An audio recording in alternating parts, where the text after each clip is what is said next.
انا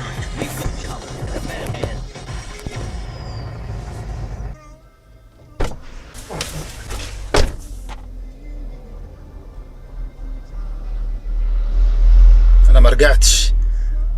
دي حاجه بروفا كده. ازيكم واخباركم ايه؟ وحشتوني جدا.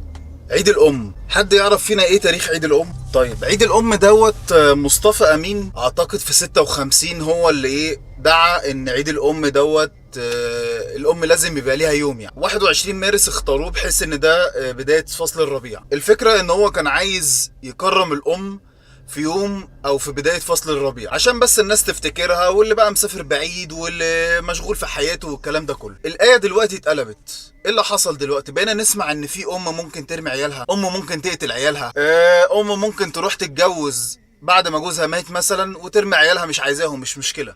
المهم ان هي تحافظ على بيتها اللي هي متخيله في جوزها اللي هي اتجوزته بعد كده. مش مشكله عيالها راحوا فين بقى، قعدوا في الشارع. انا كنت عايز اعمل رساله لامهات العصر الحديث. البرامج دلوقتي بتستضيف الامهات اللي بقى ام المثاليه، وكل بقى برنامج يجيب مثلا 5 6 امهات ويقعد يحكي بقى عن حكايه كفاحها وازاي هي ربت عيالها وعلمتهم وظروف صعبه وجوزها مات ومش مات وكل الكلام الحلو ده. انا عايز اقول ان ده العادي، ده الدور العادي اللي الام المفروض تعمله. طبعا الامهات الامهات العصر الحديث اللي انا بقول عليهم كده يعني هي عمرها، انا ما اعتقدش ان في واحده حاليا او نسبه قليله جدا طبعا هي ممكن تقدر تعمل كده زي امهاتنا والامهات القديمه بتوع الزمن الجميل. يعني هي فكرتها كلها ان انا عايز الراجل يشيل معايا وخلاص. في دور ليكي انت الام هي اللي بتربي، هي اللي بتعلم، هي اللي بتذاكر، هي اللي بتعمل الحاجات دي كلها مش الاب. الحياه مشاركه، كل واحد ليه دور. لا هي عايزه هو يشاركها. طب هيشاركك في ايه؟ في تربيه العيال، تمام ماشي، هو بيربي العيال بس انت الجزء الاهم. امهات زمان عمرهم ما كانوا بيفكروا في موضوع التربيه بالشكل ده. فيا ريت